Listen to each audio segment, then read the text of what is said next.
Hi, everyone. This is Nat Mundel, founder and CEO of Voyage, and one of the producers of this show and episode. I'm here today with Jonathan Frakes of our true crime anthology episode, Money Supply. Very excited to connect with you, sir. Mr. Frakes is an award-winning actor and director, and of course known for his role as Commander Will Riker in the Star Trek universe. Jonathan's also a director of television and films, including Star Trek First Contact. He's also an accomplished voice actor, notably providing the voice of David in the Disney animated series Gargoyles. Maybe you didn't know that, but that's cool and exciting. And sir, it's a great honor. I'm a huge fan and just couldn't be more excited to get to know you. Oh, I'm very happy to be here. I'm glad we got through all the technical mumbo jumbo. Yeah, we should have done that as a behind the scenes. Yeah, that was. Well, thanks for participating in Money Supply. I revealed what a true Luddite I am. Yeah, exactly. We just had to, go behind the scenes of this futuristic Star Trek guy and learn how tech savvy he is. I know that of course that's the irony that's not lost on any of us. Oh my gosh, that was so funny. All right, so Money Supply, what an interesting story. What was your initial reaction when you read the concept and story and script? I was surprised that the character who I'm about to record, or I have recorded, the character that I'm playing in the show originally plays as a kind of a Republican peckerhead asshole, thoughtless, rude narcissist, and turns out to be Robin Hood. Yeah, what an incredible sort of turn of events. And I was very surprised, pleasantly surprised, actually, that the density and the depth of the character and the variety of what he's been through is not revealed until the story is completed, which is the sign of good writing. Congratulations. No spoilers here. Going back in time to when you hosted Beyond Belief Fact or Fiction, in much the same way this episode lets the audience decide, did it happen? Did it not happen? Is it true? Is it not true? And where do you, having now, sort of read it and learned about it, where do you fall on the spectrum? I feel like it could easily be true. I'll tell you something interesting. I hope it's interesting about Beyond Belief Fact or Fiction. Al Schwartz was our director, and Barry Edelman wrote it. And those puns at the end of each segment, or at the end of the episodes, we used to call the Edelmans. And when I was asked to break down whether this one's true or this one's false, which have become these wonderful memes, Edelman and Schwartz both made a decision early on, and we did this for a few years, never tell me which was fact and which was fiction.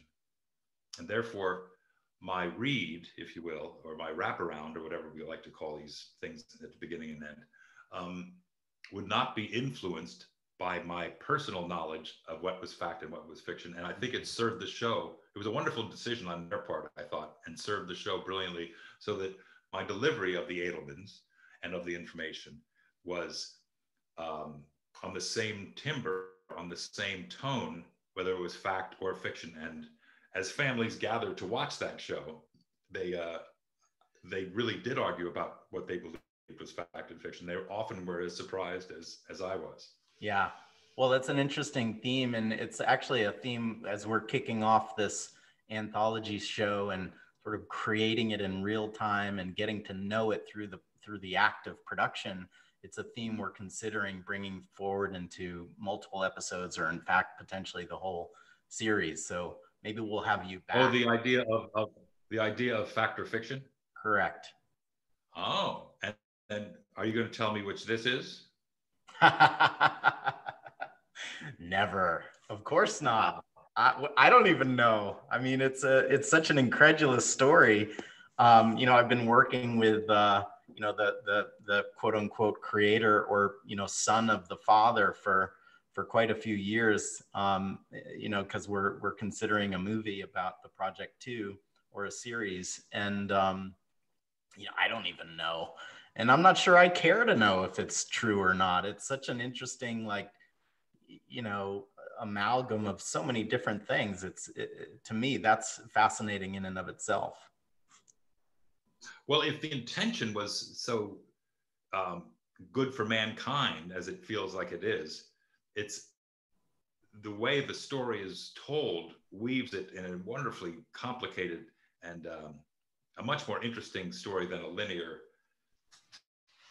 Do you know what I mean? I do, and you know, I'll take that as a compliment to our writer and director and creative behind this approach. And so, you know, I'll make sure to pass that on to him. I'm sure he'll appreciate knowing that. So, you know, on that note, as you were reading the role, was there something specific that has led you into the character and how you're going to be approaching it? I think the narcissism of the man and the sort of that superiority that we've seen in people. That's the character that is there's sort of flashbacks in the story, because his son paints him as, his son sees him through a different light than the scenes themselves imply, if you know what I mean. Absolutely. Yeah. I've spoken to the son several times, and, you know, hearing his point of view is also, you know, part of it. So you don't know if this kid made this story up about his dad, or if you don't know if it's true or not? No, sir. No, sir. Look me in the eye. Look me in the eye. What's that? You don't know if this story is true or not for real? No, sir. Yeah. No, sir. And that's part of the joy of, you know, going into this story is it's so incredulous. What happens when you get deposed by the Supreme Court and they ask you if it's true or not? I'm gonna just avoid that question for now and stick my head in the sand, sir. You seem like an honorable man. I don't think that you want to be lying to the Supreme Court. Well, that's true, and certainly I wouldn't. But it sounds like maybe you're an agent of the Supreme Court deposing me right now, so I'm gonna plead the fifth at this point. Excellent. So honorary argument. You know, have you done podcasts before, or is this your first? A lot of podcasts. I have not done a lot of scripted podcasts. I've recorded novels and audio books and that sort of thing. So this is a new, and I got to say, my kids said, "What are you doing today? Is it a regular podcast?" I said, "No, this one is scripted," because I was rereading the script before I came into our tech meeting, and they too thought it was a very cool idea.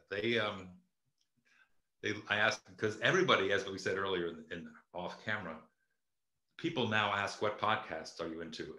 in the same way they ask, "What show are you watching? What show are you streaming? Are you into Queen's Gambit?"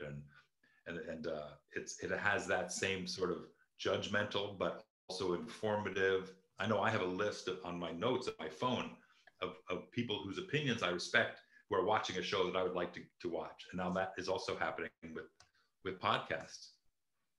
And absolutely. I think scripted podcast is the future. And I think you're going to ride a big wave into some big success with this. Well, thank you. I appreciate that vote of confidence. The wave is already sort of swelling up, and yeah, we're gearing up to really, you know, go for a double overhead barrel, I hope, you know. So tell me, you know, what are you up to? What do you want your listeners and audience to know? What's the next thing you're doing in your life and in your work? Well, I just finished editing a block of episodes on Picard, Star Trek Picard. I'm on a regular director on. I also have helped to reboot a show I worked on for many years called Leverage, which is now called Leverage Redemption. But now I'm currently, happily, with both of my kids and their significant others and my wonderful wife in Maine, all together for the first time since the kids were in high school for an extended period. So I'm fishing and swimming and boating and looking for the best lobster roll in Maine. So that's my what a sweet What a sweet moment. I'm from the Northeast and I'm from Boston and spent a lot of time in Vermont, and I've spent some quality time in Maine. So I'm happy to hear what you're up to. Yeah, and you know what it's like on a sunny day like today. It's gorgeous out here today. Spectacular. Well, as I mentioned earlier when we first met, I'm just so grateful to have you, play with us in this new space, this podcast, Money Supply. Just couldn't be more excited, and also I've just really enjoyed talking to you and getting to know you. Likewise, I'm glad we finally got the kinks worked out. I'm looking forward to this. Actually, I appreciate your. I like your style and I like your philosophy, and I share it. So I'm in. I hope we can do more. Well, listeners, you can find Money Supply in our True Crime Anthology series on Apple Podcasts, Spotify, or anywhere you listen. I want to thank our star, Jonathan Frakes, for joining us today for Voyage Media. I'm Nat Mundel, signing off. Awesome. Well done.